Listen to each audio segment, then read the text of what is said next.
Hi, I'm Maria DiMaggio Hickman, I'm Roszettie Gutierrez-Uy.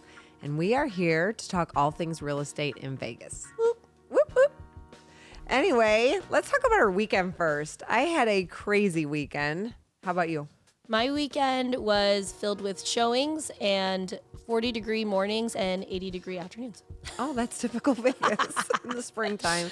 I was filled with cheerleaders, rah-rah, craziness, and it was a lot of fun in Phoenix, Arizona. So we had a good time. My daughter was in the Aloha cheer competition, and they were in first place going into the second day, and then ended up in second place overall, which kind of sucked, but they did great. They hit zero both times, and we were super proud of them.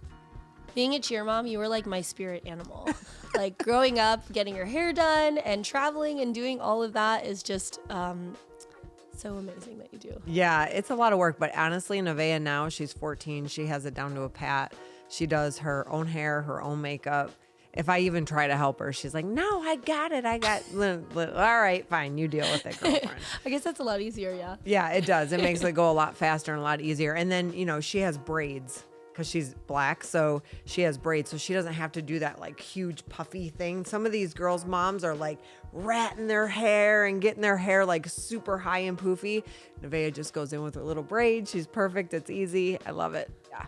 I feel like the hair alone to take out probably takes a long time. Oh, yeah. And some of these moms, like they get these hair pieces that they put in and they actually sew or zip tie the hair pieces into the girls. Like Zip tie? Zip tie. Like after So the they, like, competition. cut it out? Yes. They Oh my take gosh. scissors and cut out the zip tie. I'm like, oh, man. So, no, I feel like super lucky that Nevaeh is very low maintenance when it comes to that. But I felt bad for the girls, though, because they cheered their heart out. They hit zero both days. They did so good. And they have been having a really rough road up until this point. They haven't been doing very good in competitions. They've had a lot of falls, a lot of bobbles.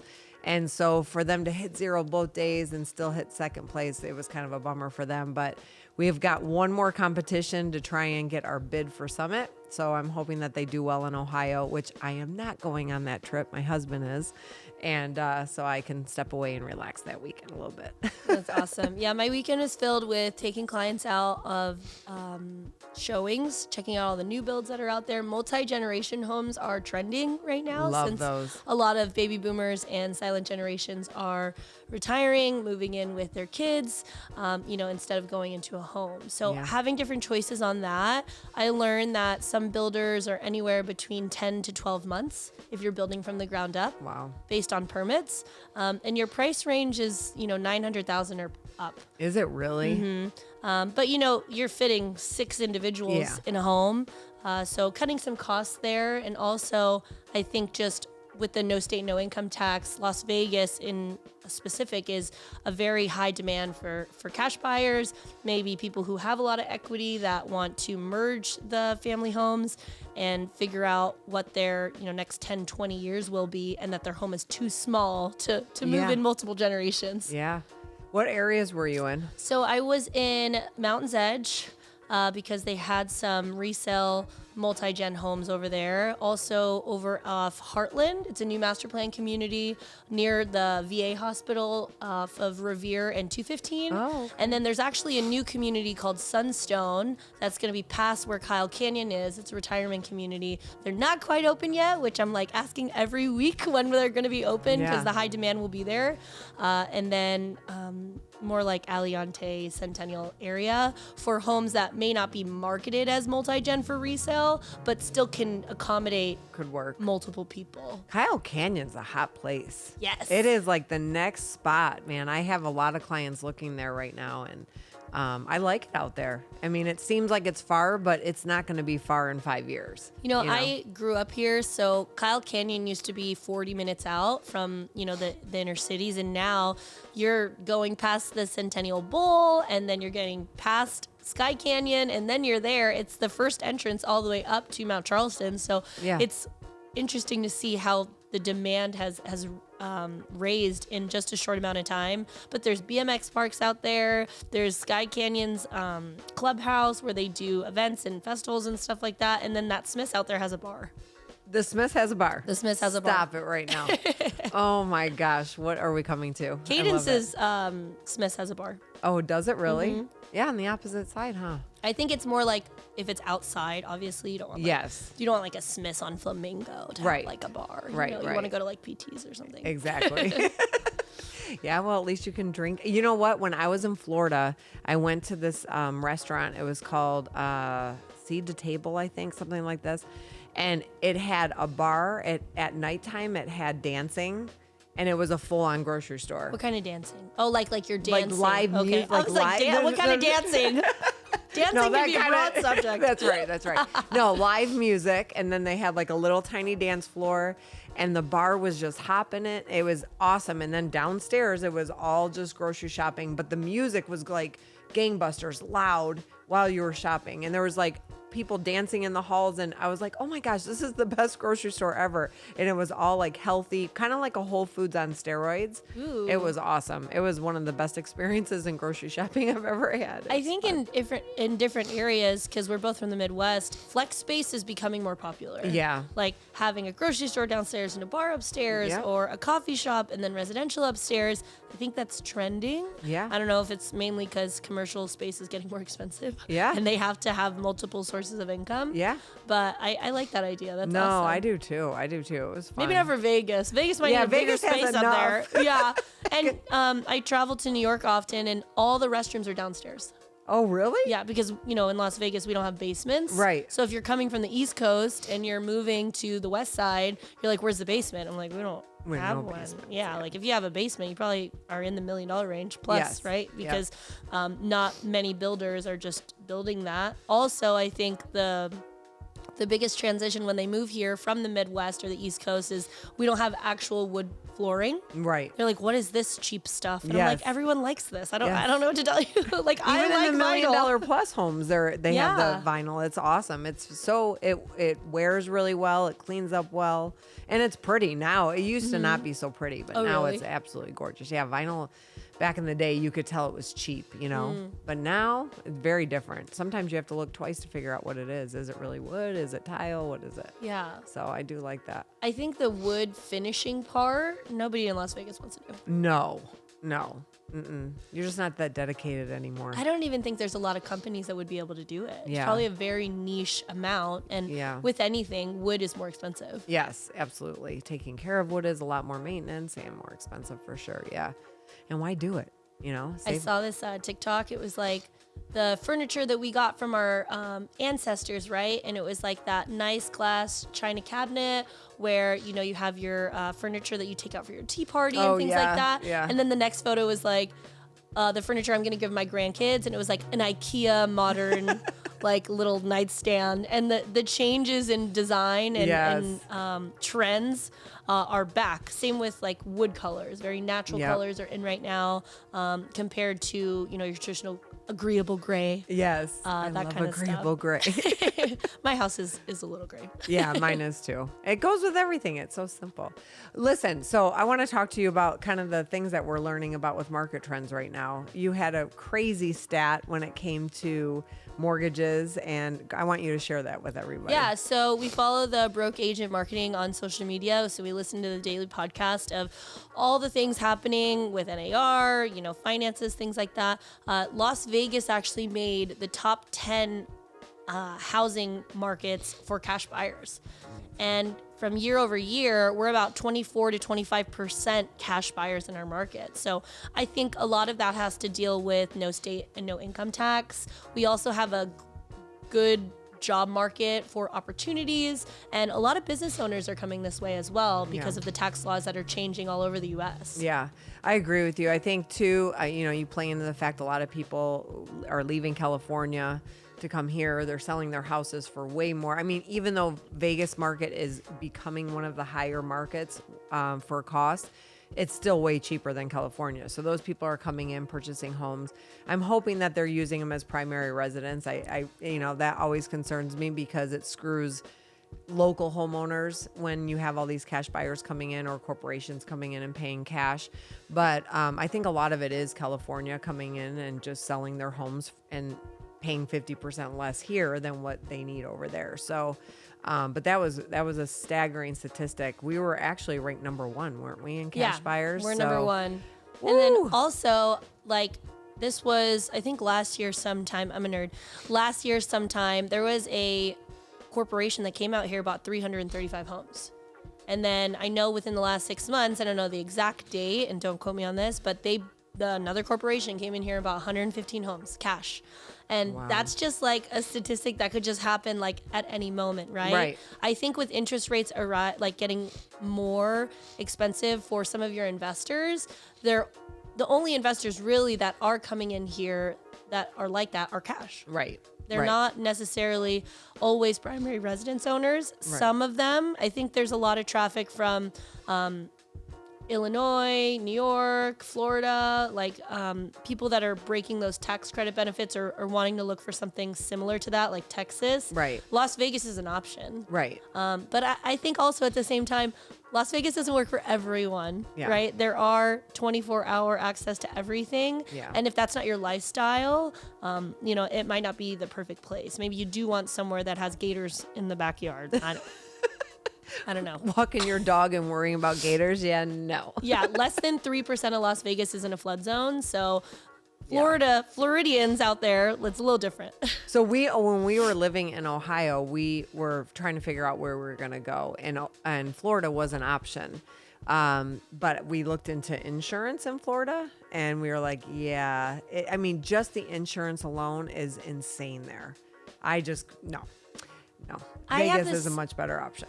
Yeah, I think so. I mean, to be honest with you, I have a lot of family and friends that live in Florida. Yeah. They just love it. I know. That's why I think that Las Vegas, you either love it or you don't love it. Yeah. So, however, it is a great retirement option. Henderson is the #1 place to retire in the U.S., I think according to Zillow or something. Like I said, don't quote me on all this stuff. These are just things I read. But, no state, no income tax. We have international airport. We're an hour away from LAX. Like, there's opportunity for this to kind of be your homestead, as you say. I think, too, it has like a stigma because it is Las Vegas. A lot of people don't understand that Las Vegas is a real community. Outside of the Strip, when you live here, that you don't really go to the Strip. Like, the Strip is not something that is a part of your life. If you go into the suburbs and you go into all the different communities, it's just like everywhere else. And I think unless you come and you visit and you actually spend time here, it's really hard to fathom that because everybody who comes here just hangs out on the Strip. We're not passing out booty cards in the subdivisions. I think that's illegal now. Stop it. Yeah, they have to actively take it. Oh, like before they'd be like, shove it in. They can't do that anymore. Okay. But they've transitioned. It's been a while since I've been on the Strip. They transitioned into these LED screens they wear on their back. And I'm just like, how much do you pay this guy to wear this on his back all day? I think I asked one of them, but unless they actively like put their hand out, they can't just do it. They can't. Because the city complained that if you look all over the floor with the kids and stuff, like there's just booty cards all over the floor, like. It was so gross. It's just so, it's a that's good. I'm glad that they're improving it a little bit because that was kind of like, I think for the most part, Las Vegas is very environmentally conscious. Mm-hmm. We have the greenhouse tax credit benefit and a lot of other options. Like we're one of the most water conservative cities in the U.S. Oh yeah, let me tell you my water bill. Oh yeah, they will be there. If you have a water sprinkler that is off, you will get a yellow or a red flag there right away. Like a lot of people think that Las Vegas is running out of water. Like no, we're giving all our water to the agricultural land in California. What? And who said this? Yeah, I have 4 boys who love to take 4-hour showers. I feel like, and the water bill, like when you go past certain tiers, they put like a different tier amount on the water. And so you have tier 1, which is like your basic, water cost. Then tier 2 goes up a little bit, tier 3. Well, my house goes up to tier 6 quite often. And if you only saw like one, you'll die right now. I was like, I need to know how much. Okay. I did have a water leak at one point. There was like a pipe underneath that busted. So this was the water leak month, but my water bill was $1,100. Yeah. $1,100. I'm like, dang, the water bill was $80 this month. Yeah, Oh, $1,100. I about cried when I opened that bill. I was like, "What is going on? Is this real?" That's what I thought, and I was like, and then they were like, "Well, you might have a water leak." I'm like, "You think? I better have a water leak." Like, if my boys are taking that long of showers, we have a serious issue. So, oh my gosh. yeah, I ended up having a water leak. That cost me. This is another thing. So, home warranties will cover water leaks unless it's on the outside of the front. Mm-hmm. Okay. I didn't know that. And I had to fix this. Where was it? Literally right outside my front door. Mm-hmm. Right outside the front door. Yeah. It was $9,000 to fix that. Ugh. Plus my $1,100. So then I called the water company. I was like, okay, I got the leak fixed. We figured out what it was. Will you kind of give me a break on all these tier costs and all these penalties? No. They didn't want Daily to. due payment plan? Nothing. I was like, what? Oh, that's nothing. That's ridiculous. I was like, whatever. They saw the size of your house on Zillow. They're like, no. Yeah, exactly. They're like, actually, no. This is pretty trendy right now. No, because most of Las Vegas is made with copper piping. Yeah. Which is why I think there's a big influx of plumbers out here. So great job opportunity for plumbers living in other states, or even if they are more skilled, like in that area. So a lot of Las Vegas and North Las Vegas, we have hard water. Yeah. Right. So water filtration systems can be anywhere from 6,000 to 15,000, depending on how bougie you are. And you don't know, right? Yeah. Like for me, I bought an older home, so like 1980s, and your insurance, your generalized insurance, unless you see what that is, because most first-time home buyers aren't like, okay, well, I need this, this, and this on my insurance. Right. Like they don't know. They're like, how much? Yeah. Like, I don't know. They don't realize that right outside your home, in your driveway, in your sidewalk street, like that might not be covered. Mm-hmm. So, check your home insurance if those are things that you are able to cover in scenarios like that, because it could be a $20,000, $25,000 expense, and you just didn't know. Yeah.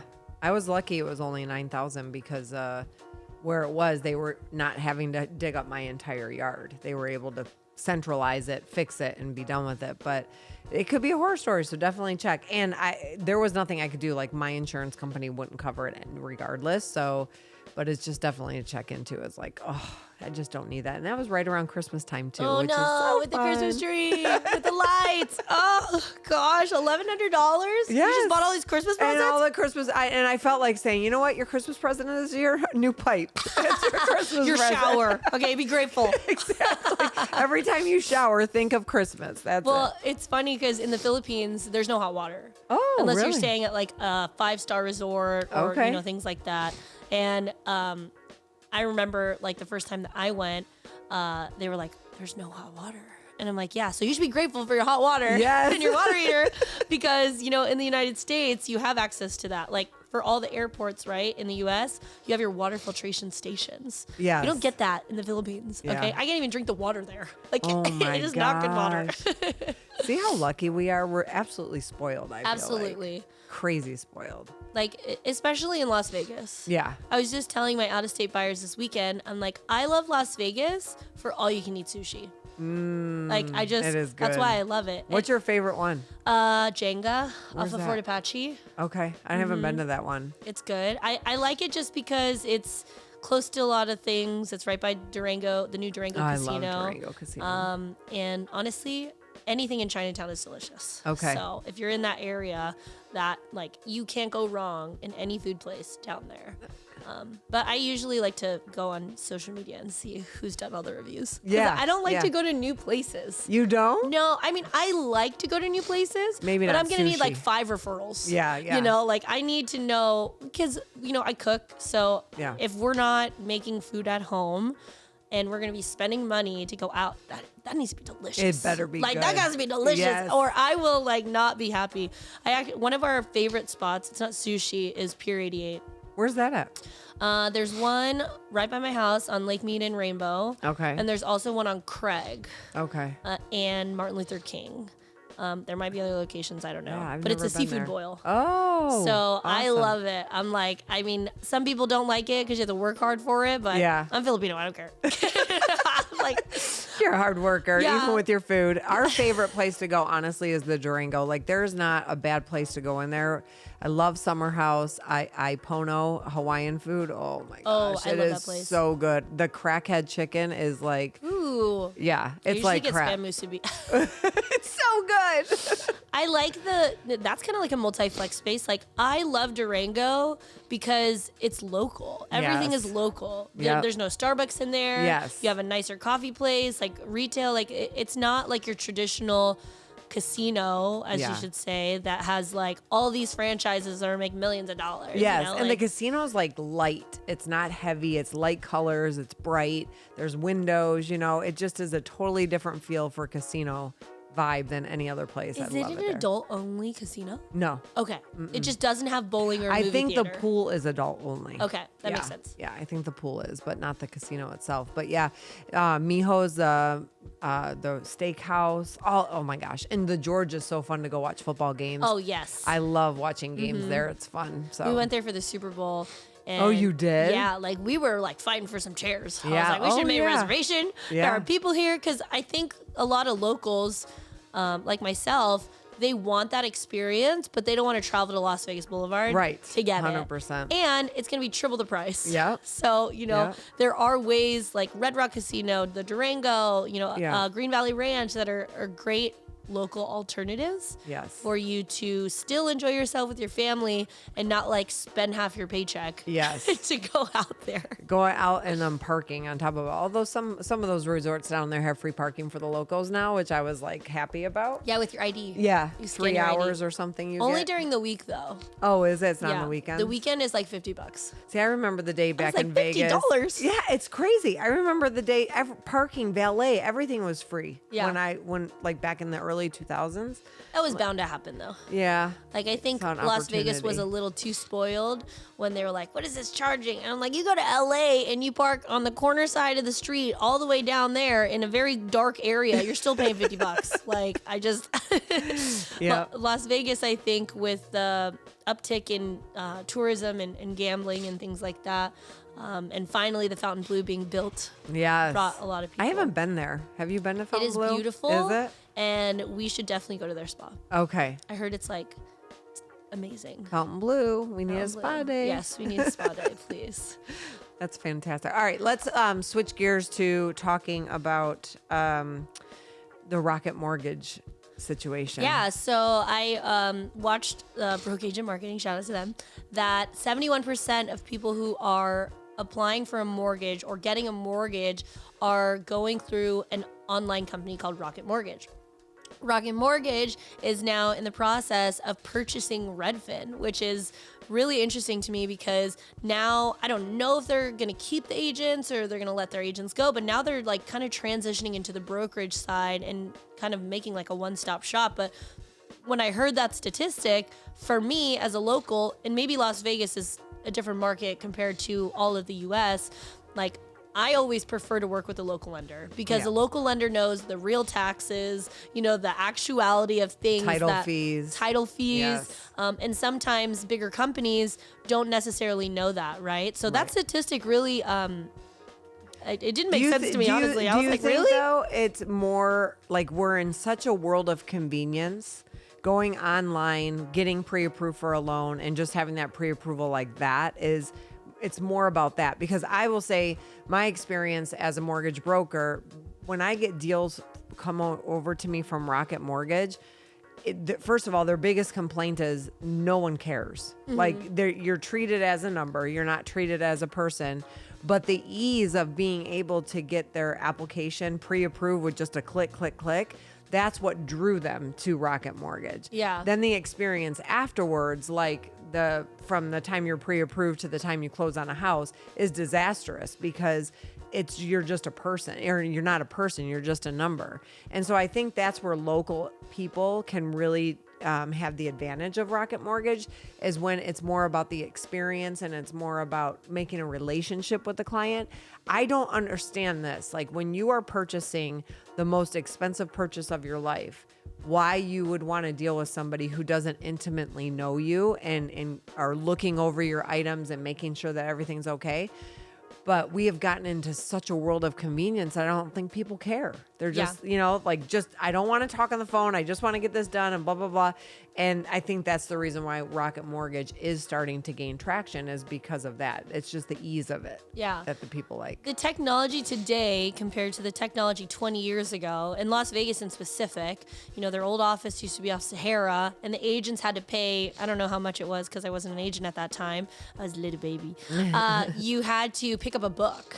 Every week you picked up a book. The MLS book. The MLS book, of what houses are for sale. And today you can go on Zillow, Redfin, Homes.com, Realtor.com, all these other platforms to find a home. Right. And 85%, 83 or 85% of buyers are already searching online. So I think the Rocket Mortgage pull is probably because they may not know how to find a local lender that actually can communicate with them. Right. I think that's what your biggest thing is. That's why you call me. Yeah, like same with agents too, like first time home buyers, because I've done a lot of transactions like that. They don't know what questions to ask their realtor. Right. They don't know what questions to ask their mortgage lender. Yeah. Like they just want to say, can I buy it? And honestly, most of them think that they're not qualified, and they are. Yeah. Like they've been in a job for more than 2 years. They have a credit score. Like maybe they just don't have a credit card, Right. like whatever the situation is, because it's very different. I think that's what's drawing more people to online. But also you have service will never go away, no matter what. Food, houses, coffee, like you can try to take that away, but humans like community, right? Yeah. And Las Vegas is a very big, small community, even though we're almost at 3 million people. Right. Like, especially in real estate, it's very small. So for consumers, I think what's happening is that they may not think they're ready to meet with you yet. So they're just going to fill out this information online. Yeah. And then they're going to be like, okay, what does this mean? Because I have no idea. And that scares me because there's a lot of fraud going on. There's a lot of, well, they told me that I would get this and they told me I would get approved. And as a consumer, you don't necessarily know, unless you're, watching on YouTube and you're on TikTok or social media trying to find these things, if it's real. Right? Let's say, and I've heard this happen before, horror stories, not myself, because I vet my clients, but they go all the way through the transaction and they were never approved to begin with. And that just that hurts my heart for first time home buyers, because I'd be like, I'm done. Because they're going to lose their it. earnest money deposit. I mean, there's real money that is lost when you get to the end of a transaction. It's one thing if it gets caught in the first 10 days for due diligence period. But when you go through that whole transaction and then you find out you're not getting approved, you're going to say goodbye to the earnest money deposit. I'd be traumatized. I'm terrible.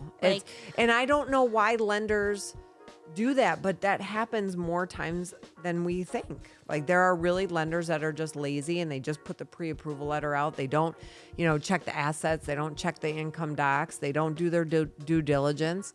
And it ends up the consumer pays in the end because you went with somebody who didn't necessarily know what they were doing. So it's really important to make sure that when you partner with a real estate team, and I'm a big advocate for the team, making sure that the realtor and the lender are on the same page, home inspector, everybody, that you have this team of people that are there to advocate for you and make sure that you're going to be okay.